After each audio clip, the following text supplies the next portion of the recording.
परोपकार के विषय में आचार्यों ने कदम कदम पर चर्चा की है।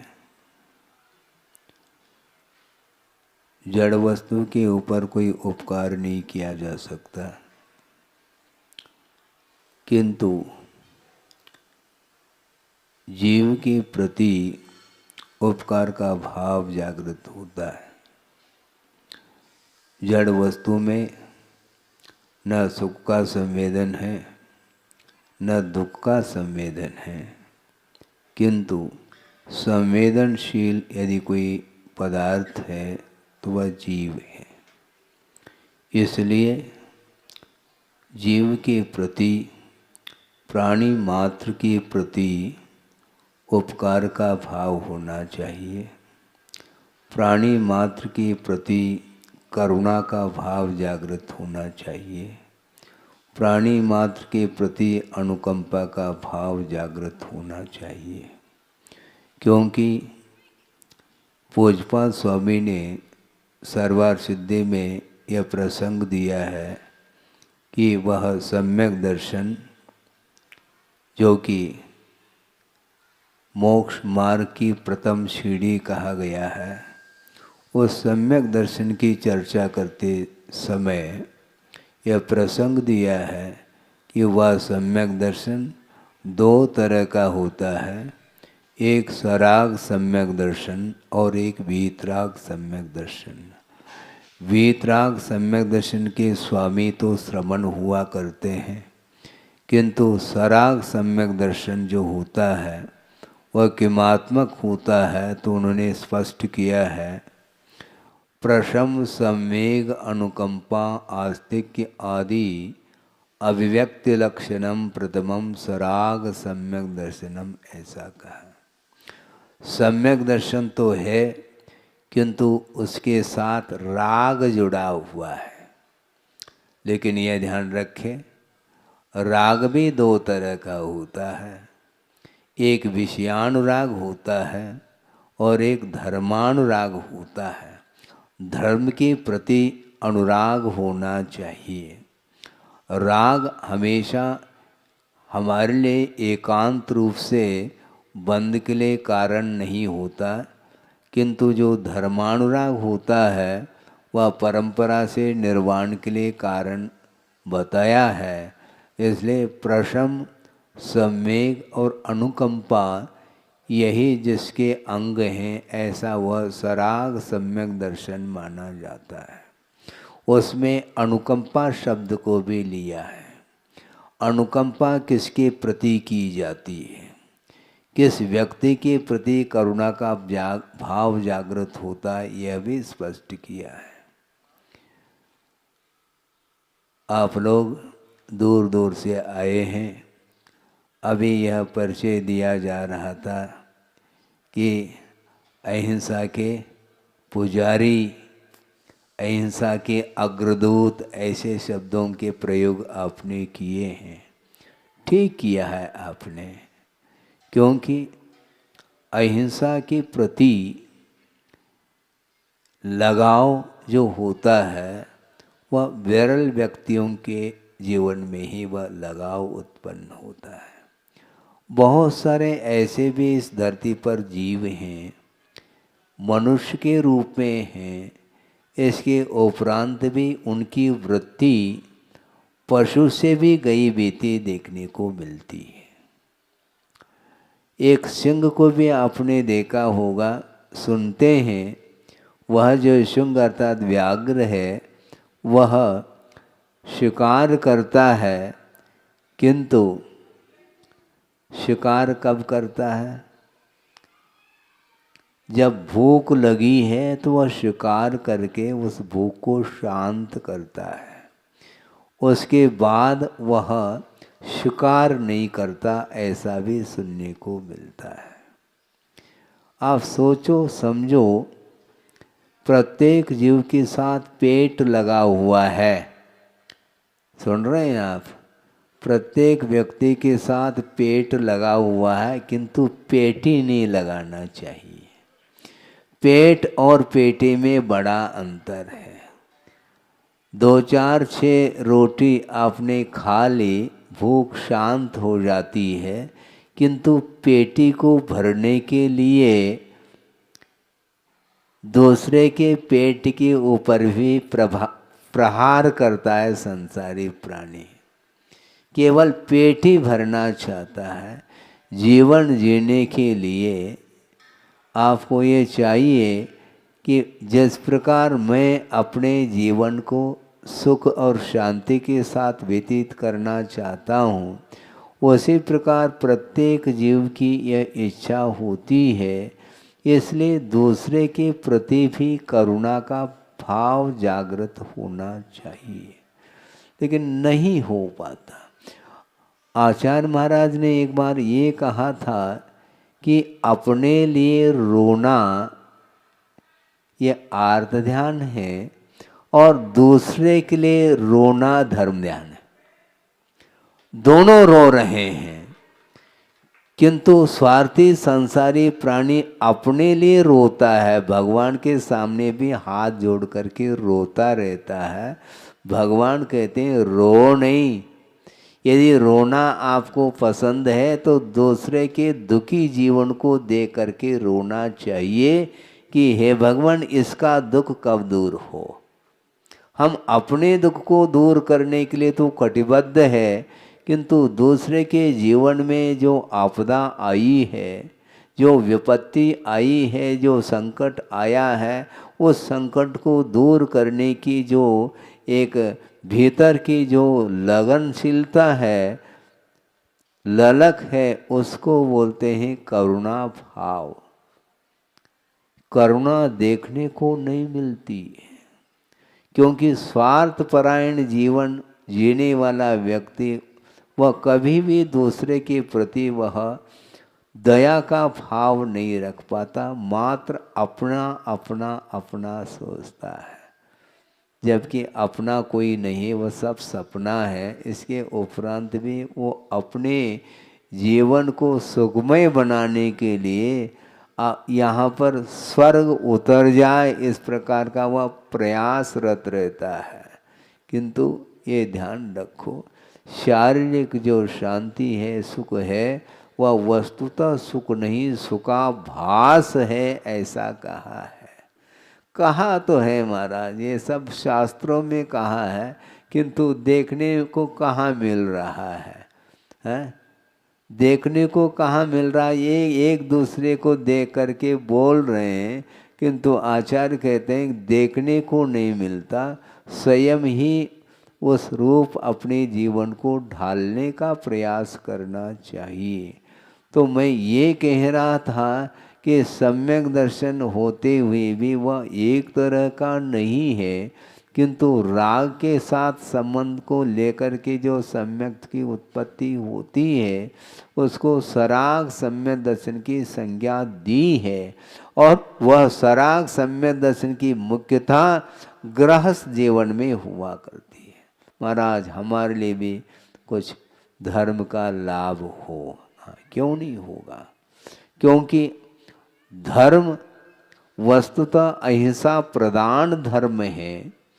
अहिंसा की रक्षा करने के लिए ही हम रात दिन प्रयत्नशील हैं, क्योंकि हिंसा का अर्थ घात होता है। दूसरे के जीवों का घात करके कभी भी जीवन यापन करने का भाव नहीं रखना चाहिए। लेकिन होता क्या नहीं, मैंने पहले भी कहा था, गृहस्थ जीवन में अपने जीवन को व्यतीत करता हुआ वह चलता है, और ऐसा कोई भी कार्य नहीं होता जिसमें हिंसा नहीं होती हो। तो फिर महाराज, हिंसा से बचने के लिए हम करें क्या? अनुपात से हिंसा से बचने का उपक्रम कर लेना चाहिए। कोई भी व्रत छोटा और बड़ा नहीं होता, व्रत तो व्रत ही होता है। अपनी शक्ति के अनुरूप पालन करने का पुरुषार्थ कर लेना चाहिए। एक बहुत अच्छा संस्मरण याद आ गया मुझे, और गुरुदेव ने ही प्रवचन के दौरान कहा था, बल्कि उनके साथ वह घटित घटना है। वो क्या है? नैनागिरी की बात है, और आहारचर्या का समय हुआ था। शुद्धि करके आचार्य महाराज आहार के लिए निकल गए। मंदिर में जाकर के वंदना की और निकल गए। और निकलने के उपरांत वहाँ पर जो श्रावकगण खड़े थे पड़गान के लिए, वहाँ पर किसी का पुण्य का उदय जागृत हुआ। सबका पुण्य का उदय नहीं है ऐसा नहीं कहना चाहता, सबका पुण्य का उदय होते हुए भी किसी एक के यहाँ ही तो एक साथ पड़गान हो सकता है।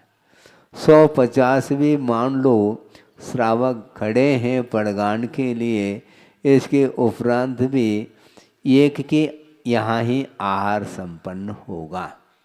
तो एक श्रावक ने पड़गान करके भीतर ले गए और नवदा भक्ति करी। उसके उपरांत आचार्य महाराज खड़े हो गए आहार लेने के लिए, और उसी समय एक परिवार वहाँ पर आया जो बाहर का था, बाहर ही खड़ा था, किंतु निवेदन प्रार्थना कर रहा था गुरुदेव के प्रति कि भगवान बहुत दिन की मेरी भावना है आहार दान देने की, और इस भावना को आप पूर्ण करेंगे कृपा करके। तो आचार्य महाराज तो मौन खड़े होकर के आहार ले रहे थे। एक क्षण के लिए उनकी ओर दृष्टि जाती है और उन्होंने पुनः दोहराया कि महाराज बहुत दिन की भावना है, किंतु क्या महाराज, एक विकल्प मेरे मन में बार बार आता है, वो ये है कि मैं रात्रि भोजन का त्याग नहीं कर सकता। सुन रहे हैं आप?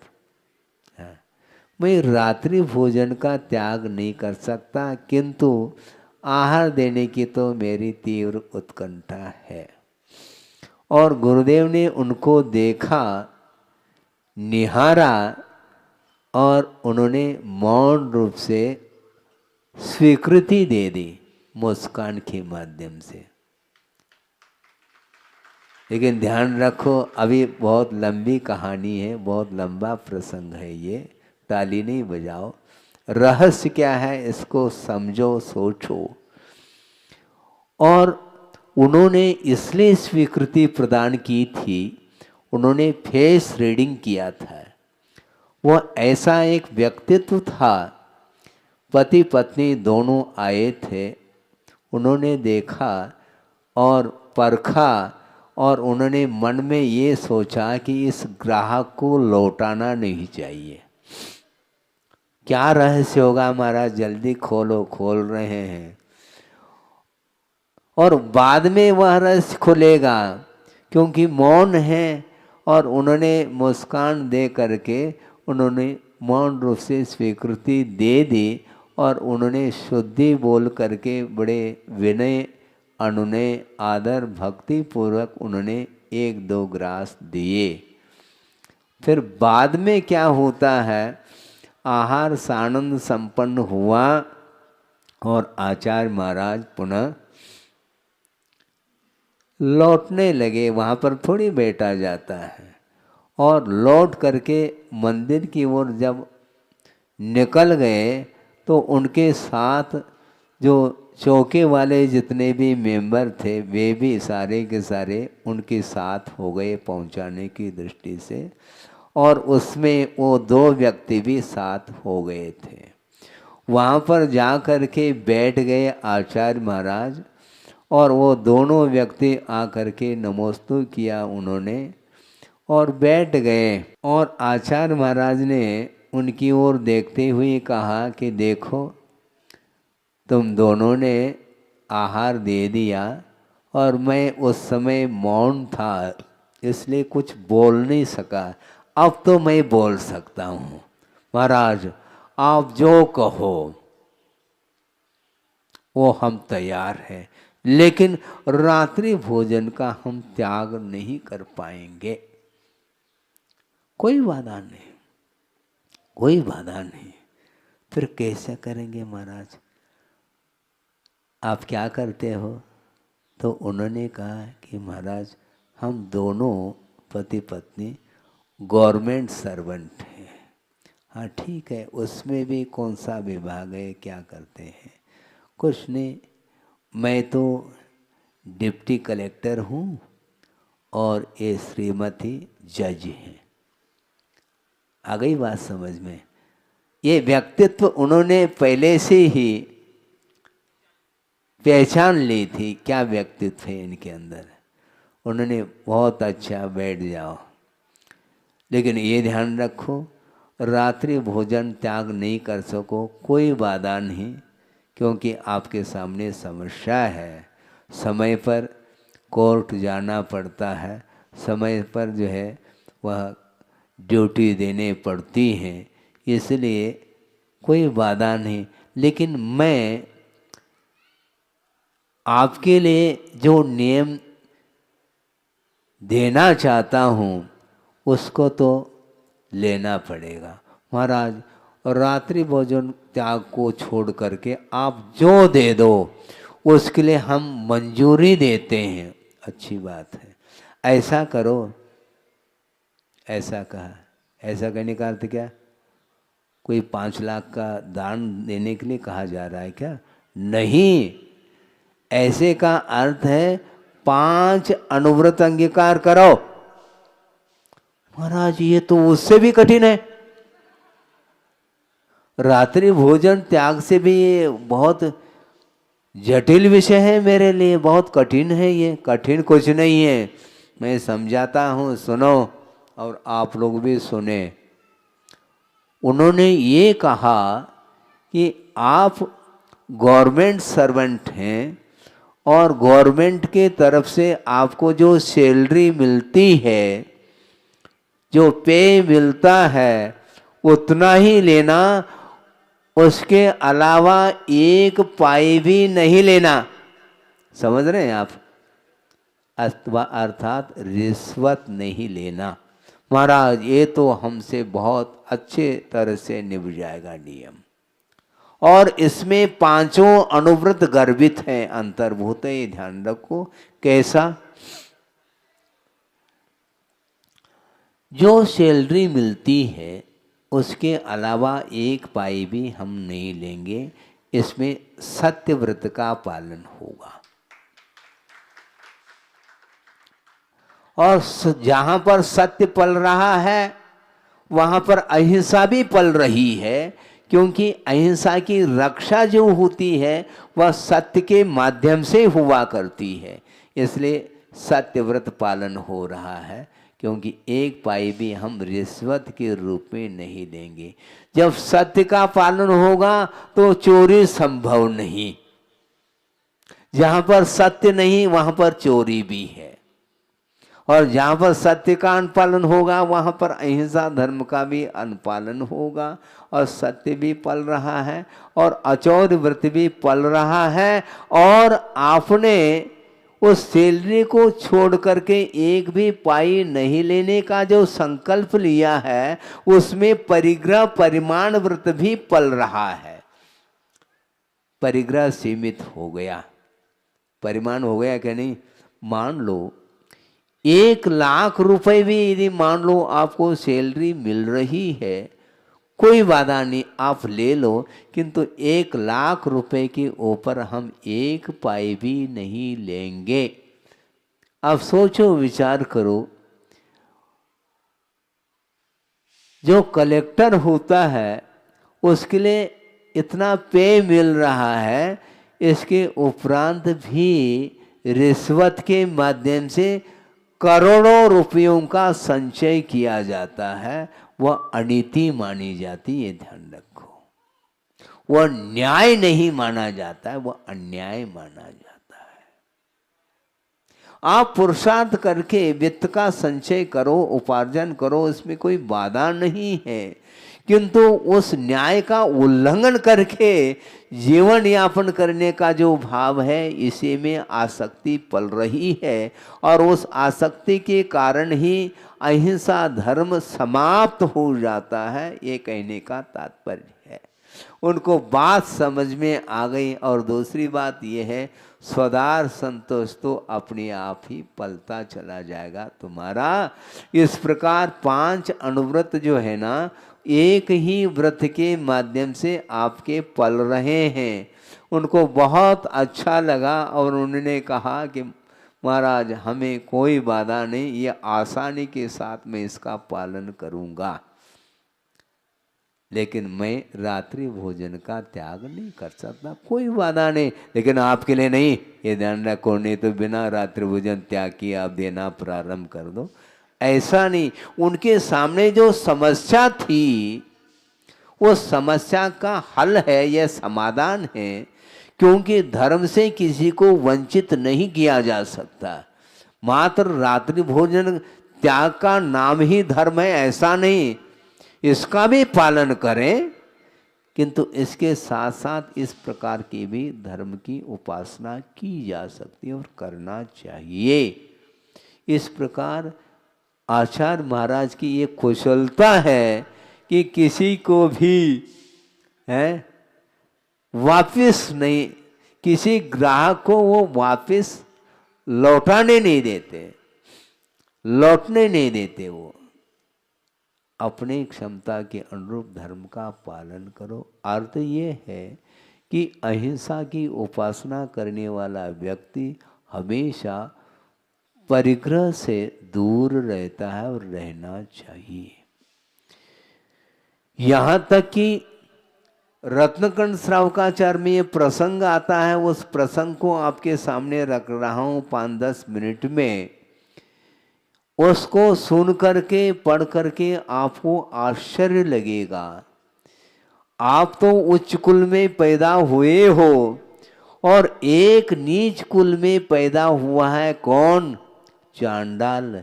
और उसका नाम लिया है किसने? आचार्य समंतभद्र स्वामी ने रत्नकंड श्रावकाचार्य के अंदर उसको उसका नाम उल्लेखित किया है।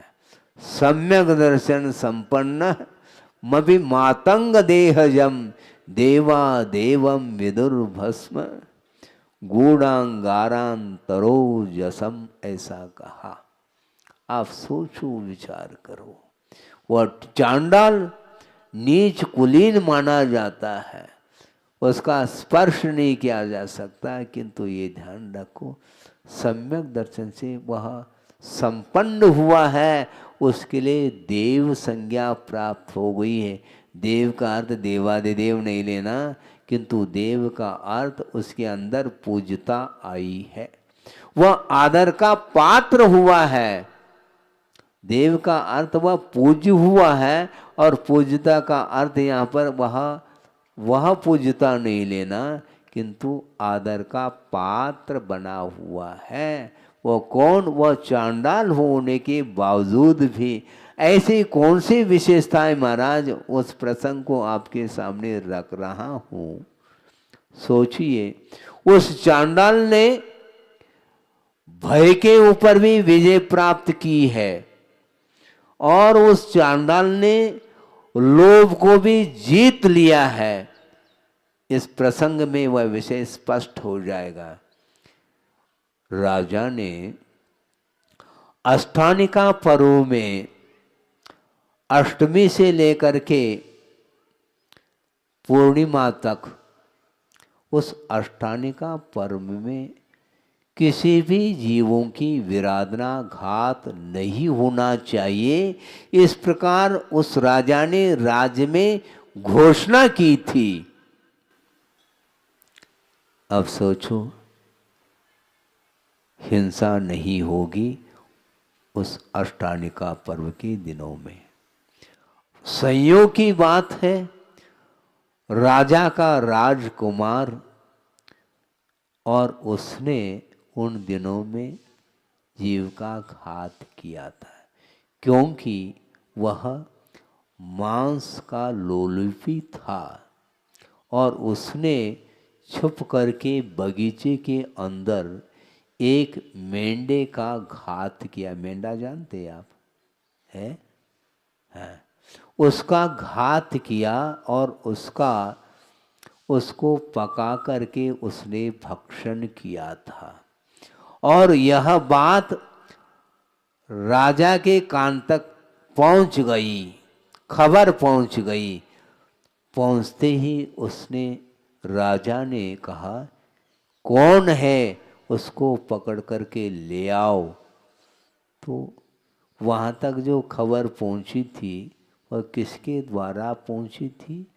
एक माली था उस बगीचे में, और उसने एक दिन पेड़ के ऊपर चढ़ा था और वहाँ से उसने उस राजकुमार ने जो मेंढे का घात किया था, वध किया था, उस कृत्य को उसने देखा था और उसने ही खबर पहुंचाई थी राजा के दरबार तक जाकर के। राजन, आपने घोषणा की थी अष्टानिका पर्व में घात नहीं करने का, किंतु आपके पुत्र ने ही घात किया। मेरे पुत्र ने? हाँ हाँ, आपके पुत्र ने।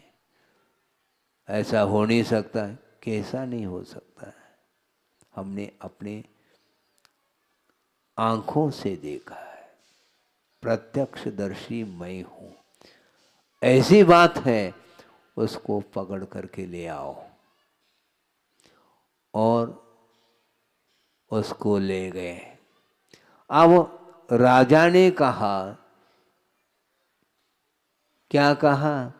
इसने राजा के आदेश का उल्लंघन किया है, यह एक अपराध किया और साथ साथ जीव की घात करने का अपराध किया। इसलिए इसको इस प्रकार छोड़ा नहीं जा सकता, ये महान अपराधी है, इसलिए इसको प्राण दंड दिया जाएगा। लेकिन देने वाला कौन है? कौन? हाँ, चांडाल, जल्लाद भी बोलते हैं उसको। और राजा ने कहा उस चांडाल को बुलाओ और अभी इसको प्राणदंड देना है। तो चांडाल को बुलाने के लिए राज्य की जो कर्मचारी थे, कोतवाल आदि, वहाँ पर पहुँच गए। कहाँ पर? जहाँ पर वह रहता था उसके घर पहुँच गए। और उन लोगों ने कहा, कहाँ है वो चांडाल, है क्या नहीं? तो उस चांडाल की पत्नी ने कहा, क्या कहा ये बाद में बताऊंगा, किंतु चांडाल ने अपनी पत्नी को सूचना दी थी कि कोई भी बुलाने के लिए आ जाए तो तुम ये कह देना कि वह बाहर गए हैं, अभी नहीं हैं। और वह छुप करके घर के भीतर ही बैठा था। और उस कोतवाल आदि आ गए बुलाने के लिए। उन्होंने कहा कि कहाँ है वो चांडाल? नहीं, वो बाहर गए हैं। अरे, वो अभागा है। आज यदि वह उपस्थित होता तो उसके वध के द्वारा राजा के माध्यम से उसको पुरस्कार मिल जाता है, क्योंकि वह चांडाल है। वध करता तो उसके लिए इनाम मिल जाता राजा के माध्यम से। वह अभागा कहाँ चला गया? तो पत्नी के मन में लोभ जागृत हुआ। अच्छा, ऐसी बात है, वो बाहर गए हैं, बाहर गए हैं, ऐसा 2-4 बार बोल तो दिया, किंतु हाथ से संकेत कर दिया कि अंदर है। ये लोभ आ गया मन में। अच्छा, अंदर है, तो जा करके कोतवालों ने उस चांडाल को पकड़ लिया और राजा के पास खड़ा कर दिया। अब राजा ने कहा, देर मत करो। क्या करना है राजन? कुछ नहीं करना है, ये राजकुमार है और इसने राज की आज्ञा का उल्लंघन किया है और जीव का घात किया है। इसको जल्दी से जल्दी क्या करना है, इसका घात करना है। तो राजन, मैं घात तो नहीं कर सकता। क्यों, क्या बात है? मैंने चतुर्दशी के दिन वध के त्याग का संकल्प लिया है। सोचो, विचार करो। इसके पीछे भी थोड़ा सा विषय और है, उसको भी आपके सामने रखूं। वह ये है, मैंने चतुर्दशी के दिन इसलिए वध का त्याग किया है क्योंकि एक दिन मुझे सर्प ने काट लिया था और उसके फलस्वरूप मेरा अवसान हुआ है, ऐसा समझ करके परिवार लोगों ने मुझे स्मशान में ले जा करके वहाँ पर रखा था।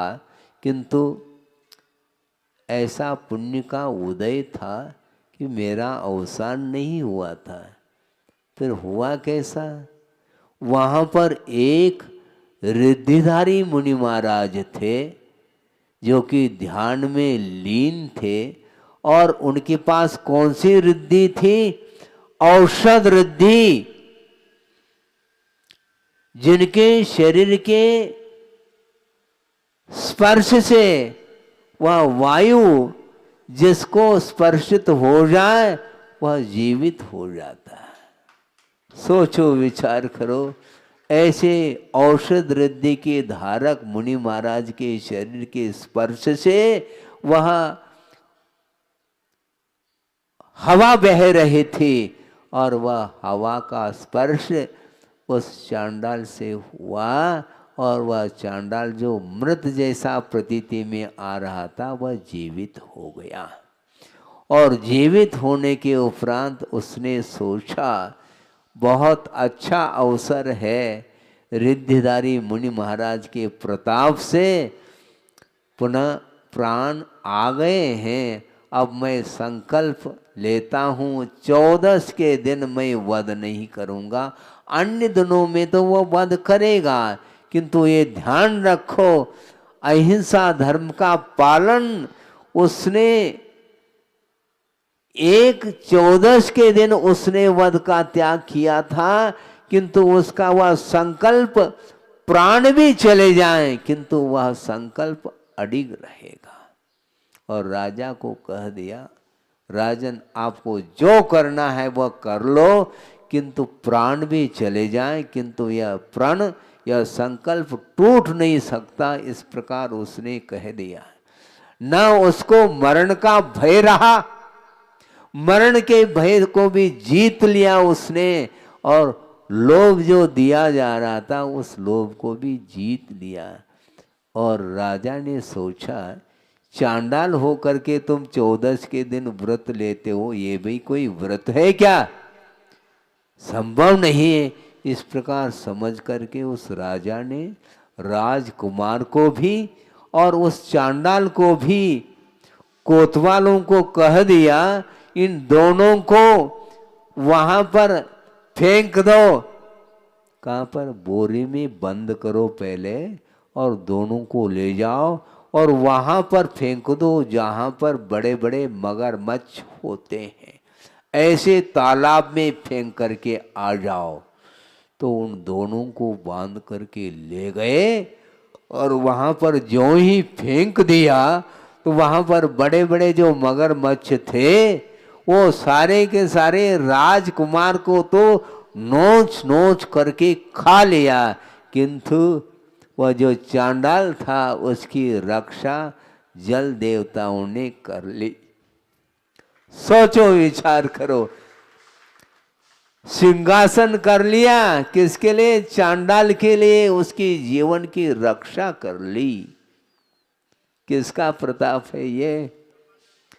अहिंसा संयमो तवो देवावितस्पणमंती जस धम्मे सया मनो धम्मो मंगल मुख्यटम अहिंसा संयमो तवो। अहिंसा और तप से युक्त जो धर्म होता है वह वस्तुतः उत्कृष्ट धर्म माना जाता है, और वह धर्म जिसके हृदय में स्थान मिल रहा है, जिसके हृदय में अहिंसा धर्म के लिए स्थान मिल रहा है, उसकी रक्षा देव लोग भी आकर के करते हैं। इस प्रकार आगम में उल्लेख मिलता है। सोचो, अहिंसा धर्म की महिमा तो सोचो। इसलिए आप लोगों को भी ये चाहिए, पशुओं की रक्षा करने के लिए आप लोगों को हरदम कटिबद्ध होना चाहिए। मनुष्य के लिए तो बहुत सारा प्रबंध है, किंतु पशुओं के लिए कोई प्रबंध नहीं है बंधुओं। आवारा घूमते रहते हैं और उनका वध होता रहता है। ट्रक के ट्रक भर कर के ले जाते हैं, और ऐसे ट्रक को भरते हैं कि वहां पर पहुंचते पहुंचते भी कई पशु मर जाते हैं। श्वास लेने के लिए गुंजाइश नहीं, इस प्रकार उसको ठोस भर देते हैं। ऐसी जीवन की दशा उनकी होती है। आप लोगों का कर्तव्य है, हाँ, आप लोग प्रवचन सुनने के लिए बैठे हैं, मैं आलोचना नहीं कर रहा हूँ। आपके लिए प्रबंध क्या है देख लो, हैं? ऊपर क्या है? छत्र। सुन रहे हैं आप? ऊपर जो छत्र हैं घूम रहे हैं आपके ऊपर, इतना तो प्रबंध है मानव के लिए। पशुओं के लिए क्या प्रबंध, मुझे बताओ आप। सोचो, विचार करो। ऐसी स्थिति में आप लोगों का कर्तव्य है इस प्रकार प्रतिदिन, जहाँ पर स्लॉटर हाउस में हजारों की संख्या में बड़े बड़े पशुओं का भी वध होता है, इस प्रकार सुना गया। यांत्रिक जो कत्ल खाने खुले हुए हैं, वहाँ पर लाइन के लाइन लग जाती है, पशुओं की लाइन, और वो सारे के सारे उनकी दुर्दशा हो जाती है, जीवन का अंत हो जाता है उनका। जबकि उनकी जीवन की रक्षा की बात करो, क्योंकि पशु जीवन में भी यदि उन्हें जीवन दान किसी के द्वारा मिल जाता है तो उसके माध्यम से इतना उपकार होगा आपके ऊपर उन जीवों के द्वारा, जिसका हम बखान नहीं कर सकते हैं, क्योंकि इसको अभय दान की संज्ञा दी है, ये ध्यान रखो। उनको मानवों के द्वारा पशुओं के लिए अभय दान मिलना चाहिए। इसको सबसे महत्वपूर्ण दान माना है। आहार दान का निषेध नहीं, किंतु आहार दान के माध्यम से वह एक तात्कालिक उसके ऊपर उपकार हो रहा है। 24 घंटे के लिए आपका आहार उपयोग में आता है, किंतु जिसने जीवन दान दिया है वह पशु भवांतर में भी उस व्यक्ति को नहीं भूल सकता। अहिंसा परमो धर्म की जय। बोधि समाधि परिणाम शुद्धि स्वात्मोपलब्धि शिव शोक सिद्धि चिंतामणिम चिंतित वस्तुदाने त्वाम वंद मानस्य ममास्तु देव। परम पूजाचार्य गुरुवर से विद्यासागर जी मुनि महाराज की जय।